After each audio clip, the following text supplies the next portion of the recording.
আসসালামু আলাইকুম বন্ধুরা, আশা রাখছি আপনারা অনেক ভালো আছেন। বন্ধুরা, আবারও নতুন একটা ভিডিও নিয়ে আপনাদের সামনে আসলাম।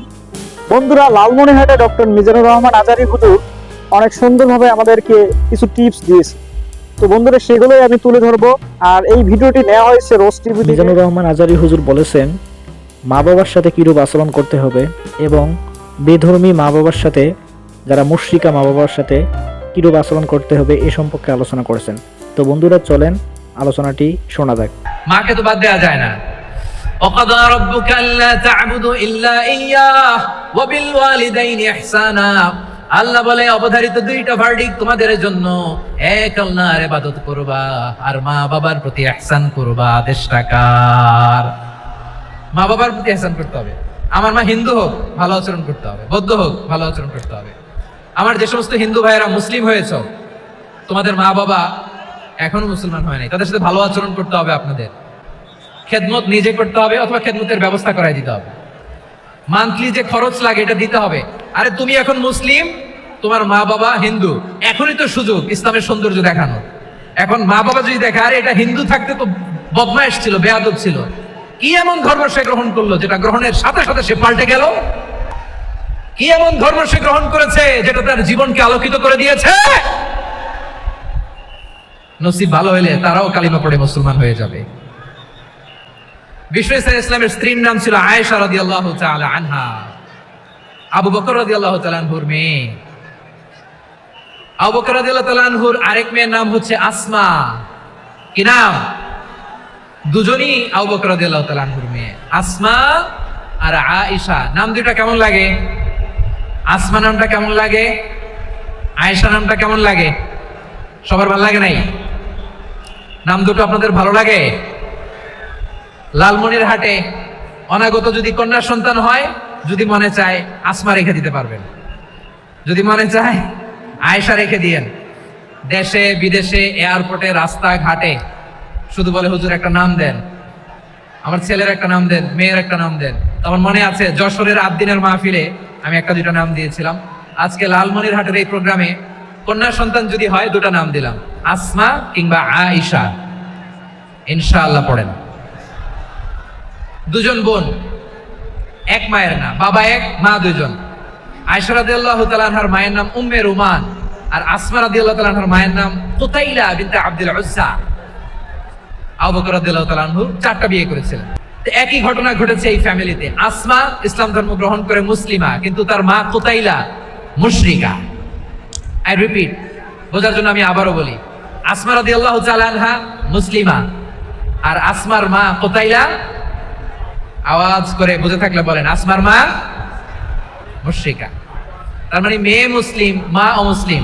ভেজাল আছে না নাই? কিন্তু কুতাইলা আর ধৈর্য ধারণ করতে পারে না। নার ছেড়া ধন, কলিজার টুকরা ধন, কলিজার টুকরা সন্তান। আসমারে দেখতে বড্ড মন চায়। সাইয়েদানা আসমা রাদিয়াল্লাহু তাআলা আনহা মক্কা থেকে হিজরত করে মদিনায় চলে গেলেন হুদাইবিয়ার পর। যখন মক্কা মদিনার ট্রাফিক স্বাভাবিক হলো, মক্কার লোক মদিনায় যায়, মদিনার লোক মক্কায় আসে। কুতাইলা কলিজার টুকরা সন্তান আসমারে দেখার জন্য কিছু উপহার নিয়ে বিশাল মরুপথ পাড়ি দিয়ে মক্কা থেকে মদিনায় যায়। সুবহানাল্লাহ বলেন। এখন মা আসছে মেয়ের সাথে দেখা করতে, মেয়ে তো আর দেখা দেয় না। মেয়ে ভাবছে আমার মা তো মুশরিকা, অপবিত্রা, তার সাথে কি দেখা দেওয়া যাবে? বিশ্ব নবীর দরবারে চলে গেলেন। সুবহানাল্লাহ বলেন। কি সৌভাগ্যবান ছিল তারা! মাসলা জানার দরকার হলেই নবীর দরবারে চলে যেত। ঘরে বউয়ের সাথে ঝগড়া হলে নবীর দরবারে চলে যেত। অনেক সাহাবী বলে আমার পেটে ক্ষুধা লাগলো আমি নবীর কাছে চলে যেতাম, কারণ নবীর চেহারার দিকে তাকালেই আমার পেটের ক্ষুধা মিটে যেত। সাইয়েদানা আসমা রাদিয়াল্লাহু তাআলা আনহা বিশ্ব নবীর কাছে চলে গেলেন, যে বললেন ইয়া রাসূলুল্লাহ ইয়া হাবিবাল্লাহ ইন্না উম্মি কাদিমাতুন ইলাইয়া ওয়া হিয়া রাগিবা। আমার মা মক্কা থেকে অনেক দূর মরুর পথ পাড়ি দিয়ে উপহার সামগ্রী নিয়ে মদিনায় আমার সাথে দেখা করতে এসেছে গো নবী।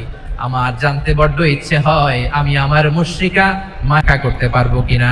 আফা আসিলুহা, আগে যেমনি আমি আমার মায়ের সাথে ভালো আচরণ করতাম, যেমনি আমি আমার মায়ের সাথে সদাচরণ করতাম গো নবী, এখন আমি মুসলিমা, মা মুশরিকা, এখনো কি আগের মতো সদাচরণ করতে পারবো নাকি?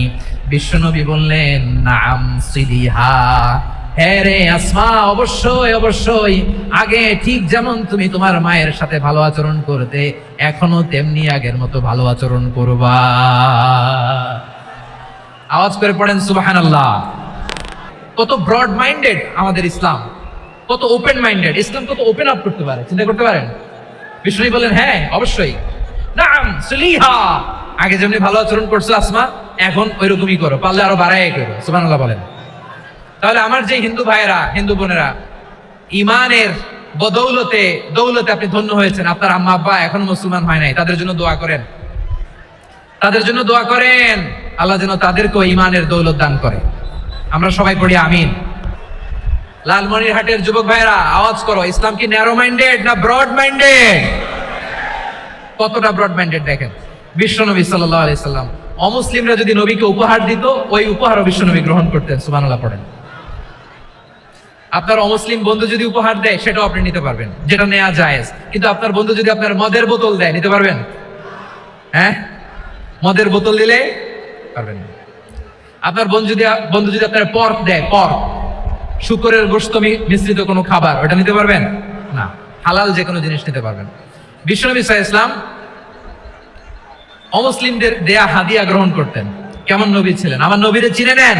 বন্ধুরা, আলোচনাটি কেমন হয়েছে কমেন্ট বক্সে জানাবেন, আর এরকম ভিডিও পেতে আমার এই চ্যানেলটি সাবস্ক্রাইব করে রাখবেন।